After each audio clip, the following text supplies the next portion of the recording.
name's Newman. Today we're watering my Tillandsias. So here we have the Spanish moss Tillandsia, and I like to give it a good water in this bucket,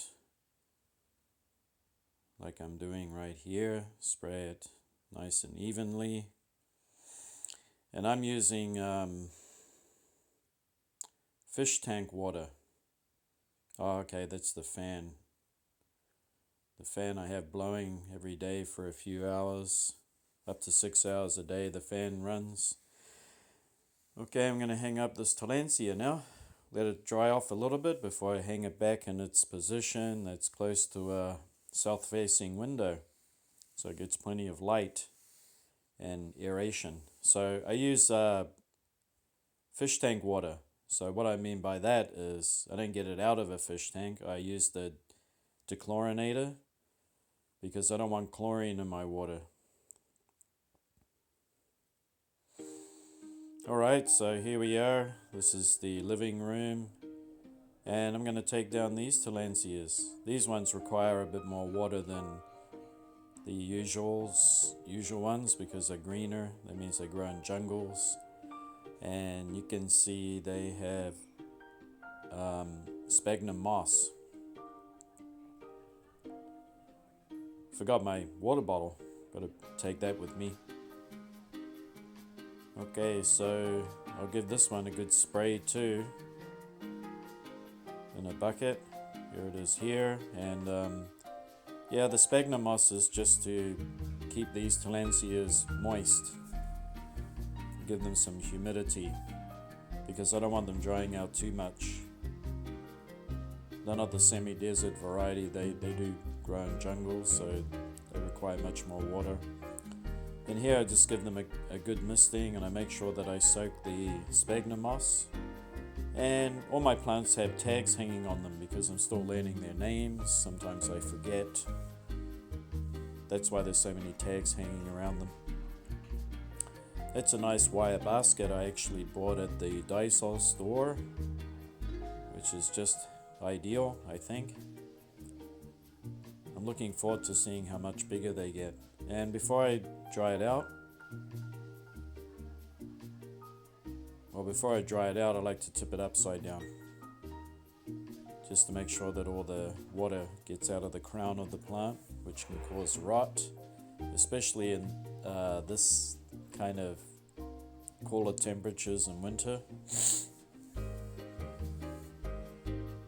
there it is, it's all done. I kind of put the Tillandsias into the sphagnum moss so that they have contact with it, so if they want to grow roots they can do so. Okay, so here we go. We just tip it upside down, get all the water out of the crown of the plant.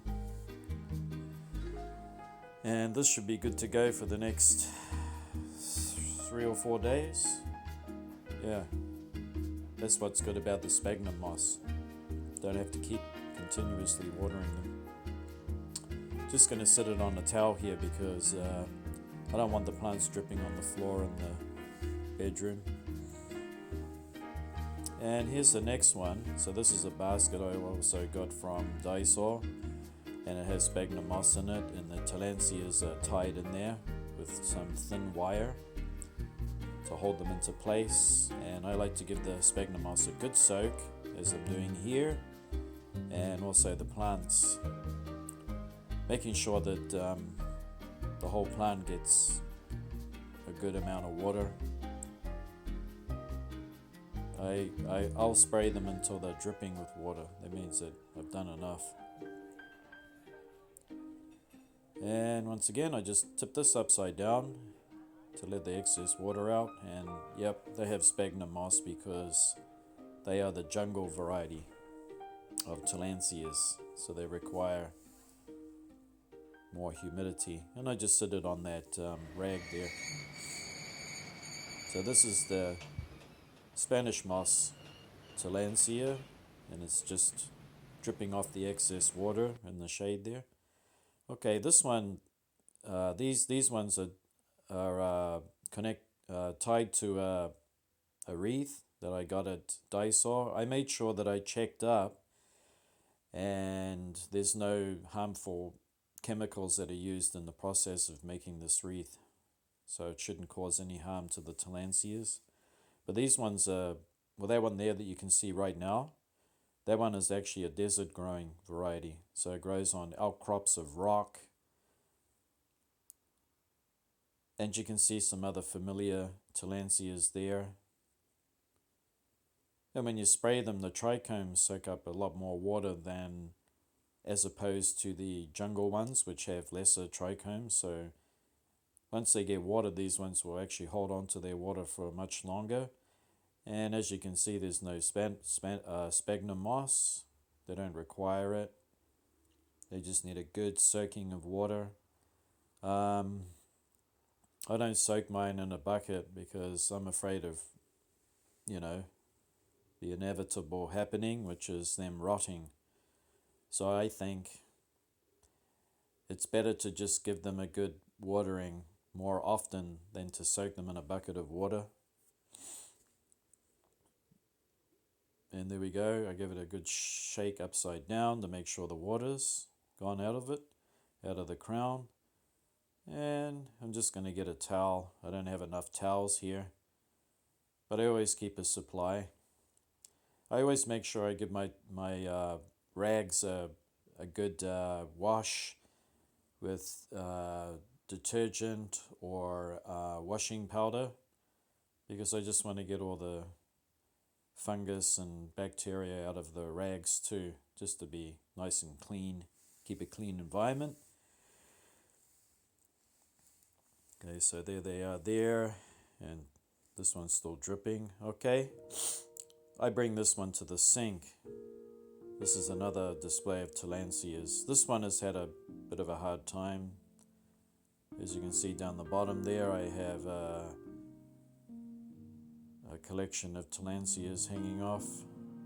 It's hard for me to name them all because the camera's moving kind of quick. This one did have flowers and it's finished. Hope I can get seed off it. And there's one that's tied inside the basket that will fill up the center. So they're all tied in different places and they are attached to coconut fiber. Pump, pump, pump. Pumping up the bottle again. There we go. Time to give them a good soak. So first I start off soaking the top of the plants.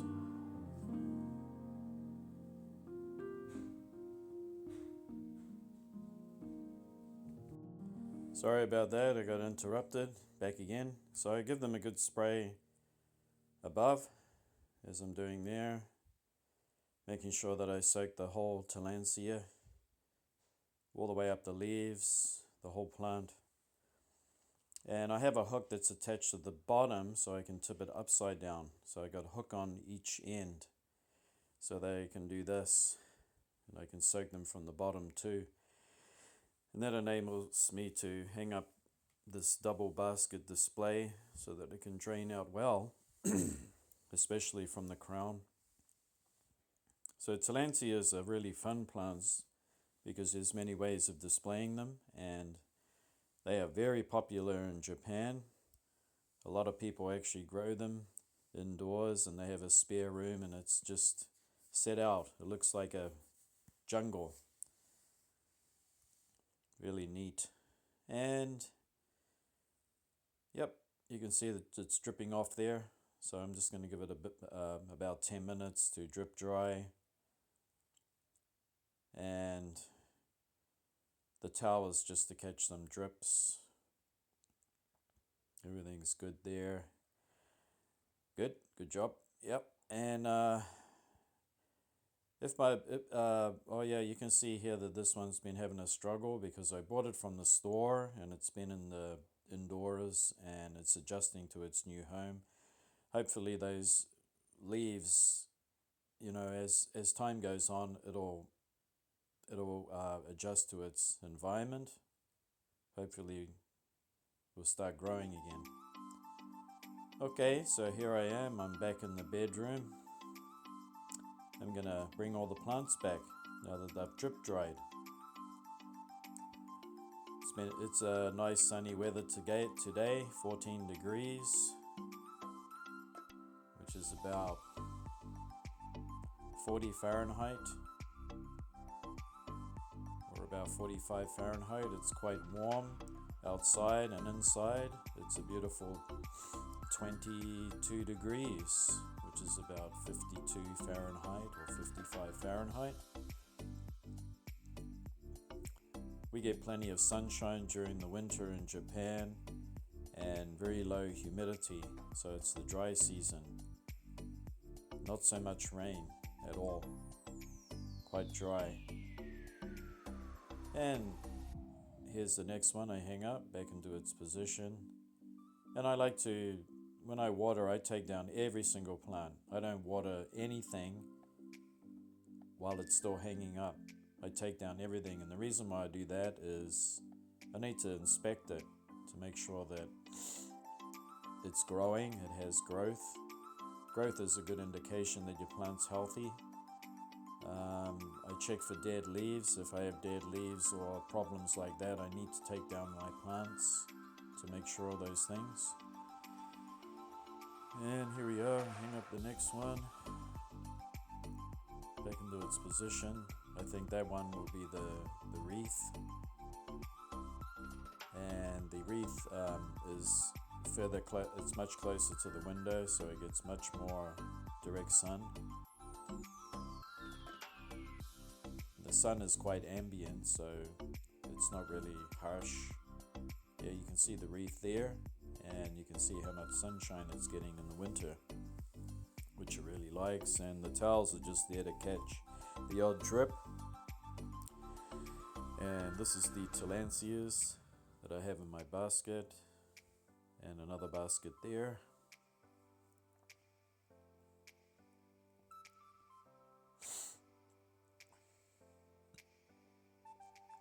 Okay, I'm not sure what's going to happen here. I think I'm going to bring back the two baskets that have Tillandsias in them from the sink.